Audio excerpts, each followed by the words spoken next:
More leaks coming out from the Hillary Clinton's campaign. We have emails that went to John Podesta from John Podesta, and those have been exposed now. John Podesta running campaign for Hillary Clinton, and they explain how they want to use the press for their own purposes. Now, again, if you're running a campaign, of course you're going to want to do that. Any savvy campaign would want to do that. So I do give you that caveat. But I do want you to know how this game is played. Now, I've been saying this from day one in the primaries. They're using the press much more effectively, to be fair to them, right?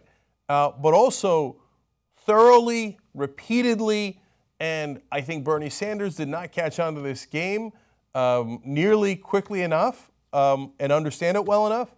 Donald Trump still doesn't understand it. I want you to understand it so that you know how politics works. Okay, so Nick Merrill, who's a Clinton campaign press secretary, lays out a whole strategy on how to deal with the press. He says, as discussed on our call, so they all discussed this, we are all in agreement that the time is right to place a story with a friendly journalist in the coming days that positions us a little more transparently while achieving the above goals. Okay, now it's an appearance of transparency without the real thing. So what are they going to do? They're going to plant a story.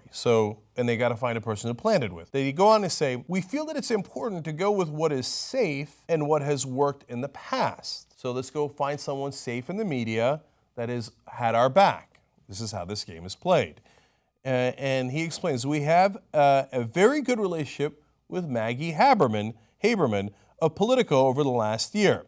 We have had her tee up stories for us before and have never been disappointed.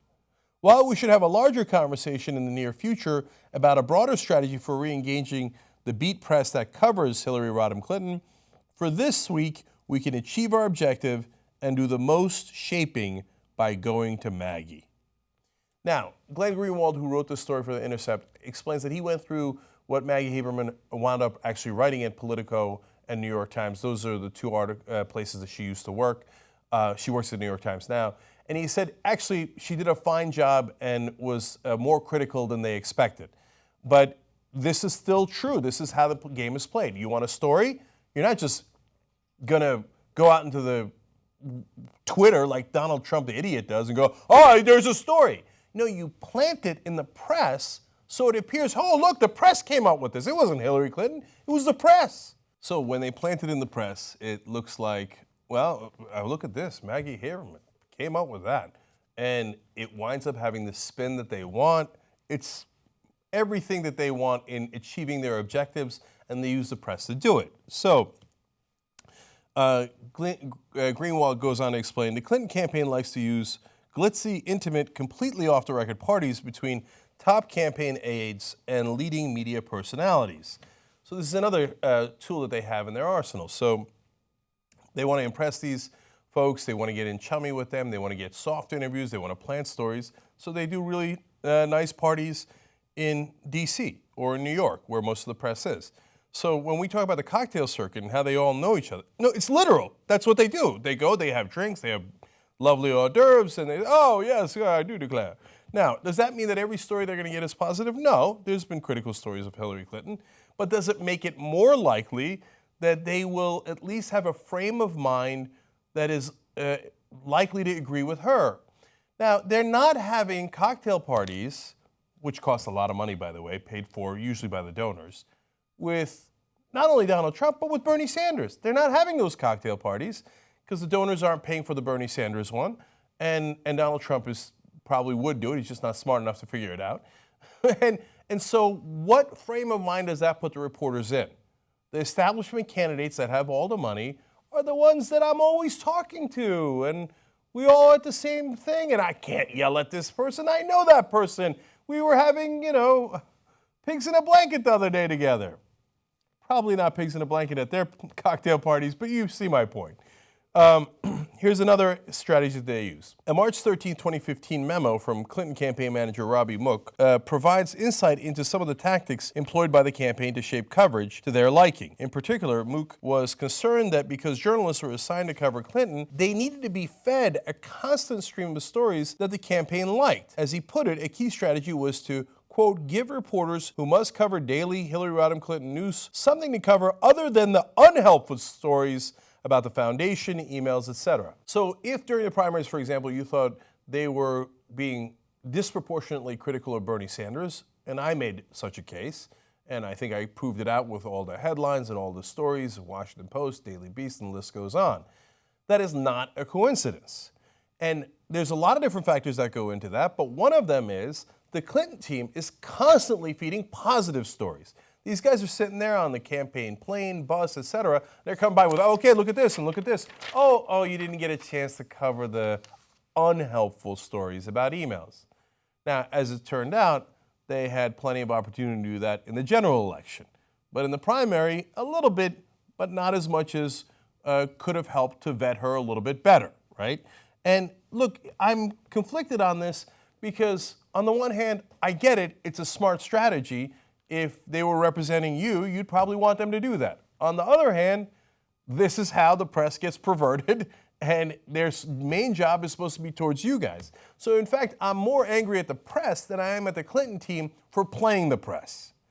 All right, more from Robby Mooks, who's the campaign manager. He said, let's start to take advantage of the pressure they face to produce new material when it isn't always available. Goes on to say, show Democratic activists, is another thing, show Democratic activists some fight back from Hillary to create energy and enthusiasm ahead of the launch. So one of the stories that they wanted to plant was about how she was fighting back against the Republicans, and was she really?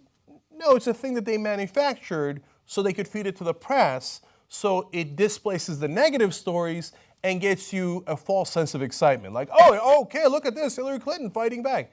It's all manufactured. Now, if she genuinely believed it, they would still manufacture that story. There's some reason to have a little bit of skepticism whether she genuinely believes the stories that they manufacture and then feed to the press, but this is how the process works. This is how the sausage is made. So now, Judd Lugham is at the Center for American Progress, and he runs Think Progress, their blog. Now, we use Think Progress from time to time, and I think that they actually do some great work. And I know Judd a little bit, and I like Judd. But let's keep it real. The Center for American Progress is a giant Democratic Party think tank. They support the Democratic Party and the Democratic Party establishment. Who's the guy who used to run the Center for American Progress? Podesta. These are his emails. And then afterwards, Neera Tanden ran it, and now Think Progress, their blog, is run by Lugham. So at one point in the primary, Senator Bernie Sanders had said, I don't go around, no one has ever heard me say, hey guys, let's stand together, vote for a man. I would never do that and never have. Now, most of us saw that and thought that was the most normal thing anybody's ever said. He's a super liberal, and he says, I would never go and say, go vote for a man. That's ridiculous. So now, on the other hand, the Hillary Clinton team is pushing the whole time during the primaries, I'm with her, I'm with her. Now remember, this is historical. All the women, Madeleine Albright saying if you're a woman and you don't vote for another woman, you have a special place deserved in hell. Sanders saying, I would never do that. But Judd takes that and says, in an email to Podesta, needless to say, he doesn't say that because he doesn't have to. In other words, like, of course, he's trying to imply that you should vote for a man just because he's a man. Really? Judd, you really? Bernie Sanders, the most liberal senator of our lifetimes, you thought was winking and nudging, oh yeah, vote against her because she's a chick. That's preposterous. So now you get a sense of where Think Progress is coming from. They're not bad guys overall, and they've done some great work, and I know people who used to work there who are fantastic, but at the same time, this bias is super real. By the way, Jennifer Palmieri then responds back. She's another important player in this Hillary Clinton's team, head of communications. She says, on the issue of smearing Bernie Sanders, that he's saying, oh, you should vote for a man, implying that when it isn't true. Quote, yes, we're on it. And they were, and we saw that. We saw the results of that during the primary. Finally, we go to their interaction with a mainstream journalist, John Harwood. Harwood's been around a long time, worked at a lot of different mainstream media organizations. And this is how this game is played. So every once in a while, he emails Podesta. And he says, at one point, he says, how are you feeling about where things stand? Podesta emails back, battered, but okay. Harwood says, sounds right to me. Nothing too nefarious, just cordial back and forth. But this is exactly my point. They're friends. They're not friends with Donald Trump. They're not friends with Bernie Sanders. They're friends with Hillary Clinton and almost everyone on her team. even if they try super hard to remain unbiased, it's a difficult thing to do. And a lot of times, as you see in these internal emails, they're not trying that hard either. And they also have another ulterior motive, which I'm going to get to in a second. But Harwood constantly sending emails applauding Clinton. Another one, she was good here in Newton. That was in January. And then in March, congrats, pretty strong. Now, are they sending all these emails to Bernie Sanders at the time during the primaries? Are they sending them to Donald Trump? Maybe, because you know what? They're trying to curry favor. They're trying to get access. What do they want? Of course, Harwood wants an interview. So finally he gets to it in one of the emails. He says, don't you think it's time for Clinton to talk economy with me? See, but then if you're trying to get access in this way, what do? Don't worry, my stories have not been harmful to you. As the very first correspondence I read to you said, it's a safe place. You're going to be safe with me. In fact, Harwood uses nuanced words to explain that same thought when he says, with me, it will be kind of a substantive, deep, textured conversation about the economy she wants. In other words, I'm not going to attack her. And don't worry, you're going to get a substantive conversation. Now, some of that is true, and some of it is saying, I won't hit you. Just come here, we're friends, and I'll do you a solid. Come and do the interview. It'll be fine, and it'll be exactly what you want. And this is how this game is played. Look, as you look through this, I just shared as much as I could with you. It's your call. You can look at that and say, I hate the media, I hate the Clinton campaign. This is all nefarious, it's all the dark arts. Or you could look at it and go, yeah, they're trying to get an advantage, and the other guy's trying to get an interview. I get it, right? And believe me, that's exactly how the Clinton campaign and all of Washington thinks, the media thinks, oh God, get off our ass, okay? We're just doing our job. My view on it is this. I know that that's how you view it. But the problem is that the final result has led to a compliant press which has much deeper ties to the establishment candidates and views the world through their lens.